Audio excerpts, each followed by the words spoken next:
पठानकोट, उड़ी और बारामूला हमलों की बाज़गश्त अभी थमी न थी कि मकबूजा कश्मीर के इलाके हिंदवाड़ा में भी भारतीय फौज के हेडक्वार्टर का ड्रामा भी सामने आ गया।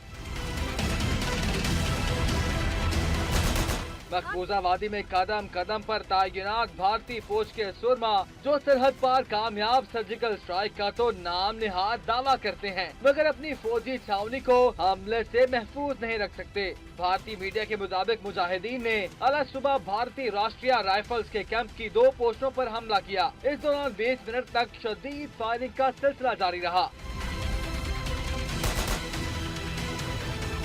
नाम निहाद हमले के बाद काबिज फौज ने सर्च एंड कॉम्बिंग ऑपरेशन के नाम पर इलाके को घेरे में ले लिया। घर घर तलाशी के दौरान 3 निहत्थे कश्मीरियों को शहीद कर दिया गया।